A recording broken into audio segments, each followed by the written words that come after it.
take a deep breath. See? You did it so well. Sometimes we forget that breathing exists. We entrust it to the body with peace of mind. It just happens automatically, without our attention. But sometimes, we sigh deeply. It's not always because of some great distress. It's because our minds are too full, crowded with thoughts, and our basic breathing gets gradually compressed. Until one day, when we feel that tightness in our chest, we finally take that deep breath. It's like watching a horror movie. The tension makes the audience hold their breath. The continuous dramatic pressure feels suffocating, and unconsciously, we lose part of our breath. Of course, you're not in real danger, and you don't mind much. Sometimes people even enjoy that adrenaline rush. In movies, you always get a chance to breathe again. But in life, that's not always the case, especially during special or difficult times. When unconscious, automatic breathing is suppressed by emotion. A sigh becomes a safety signal from the body. It means you are short on oxygen. Your brain can't keep up. Some people ignore this. Their minds crammed with too many things. The more they think, the more depressed they feel. The more depressed they are, the less oxygen they get. And the less oxygen they have, the deeper the depression. I believe no answer should ever be hidden inside suffocation. You make a boundary in here, a wall made of air. Every time you feel your breathing grow heavy, tell yourself to stop and take a deep breath. You can blow away the illusions of stress and worry. Even if life's problems can't be avoided, you can face them in a better state.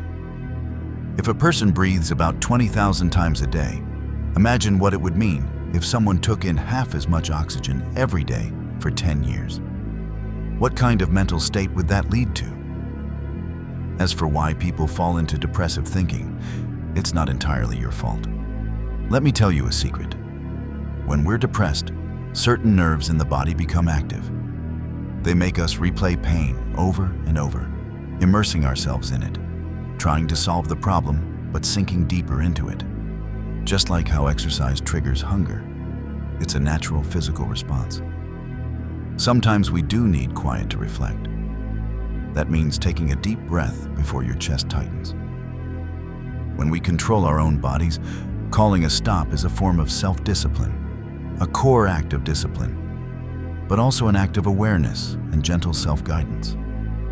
It's not about forcing yourself to stop thinking or acting, but about gaining the ability to choose whether to continue.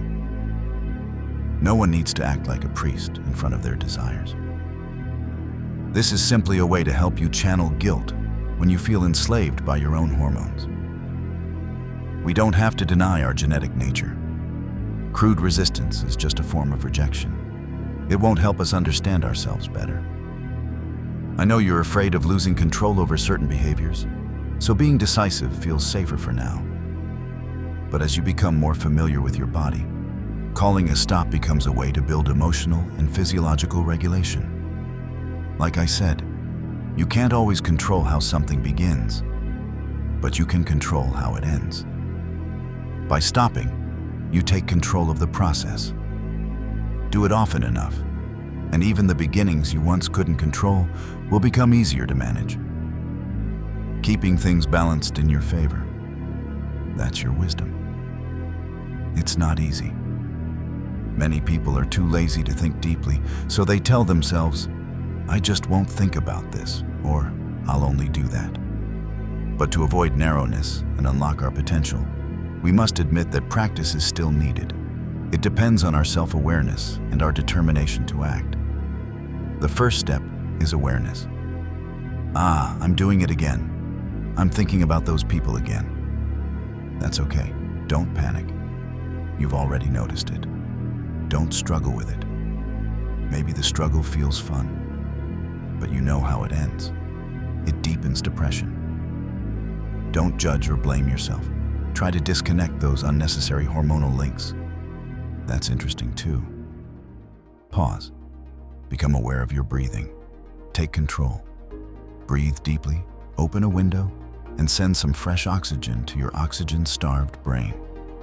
Even something as simple as breathing, you're already doing it so well. You'll feel the decision-making parts of your brain light up again. Then go make a simple choice in the real world. Where will you place your attention? On your body?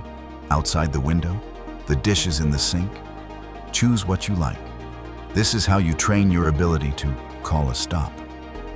How you free your mind from the prison of your own thoughts. Your conscious breathing is what reconnects you with reality. When you break a negative link, a sense of loss will follow. And that's normal. We don't allow hormones to control our actions. We manage them. Quickly establish a new state. Try going for a run by the lake on a rainy morning. You'll immediately feel a natural sense of motivation. It's that simple. No exceptions. Every morning, you can choose to awaken your vitality through conscious breathing. The energy in your hands. The energy to create a brilliant life. We're all trying to walk a straight, ideal line. When life's surprises twist that line, you stop caring whether it's still straight or beautiful. You don't force yourself to start over perfectly. You know that only the curves make you strong. Confidence comes from the actions you take. You don't need to see the whole line to take the first step. You don't need to know when the next curve will come. We don't need all the answers before we start asking better questions. What we need is the will to begin and the persistence to continue. When others choose to give up, your belief tells you that you'll find answers along the way. Every professional was once a beginner. Every master has made catastrophic mistakes. Through countless twists and turns, you'll find that your own curve, like theirs, always rises again. When others panic in hardship and failure, you'll be ready. You know that things only get better after they get worse. You can always turn the trend around. You have that ability because in your genes, never lack the courage to try again. Get up and go.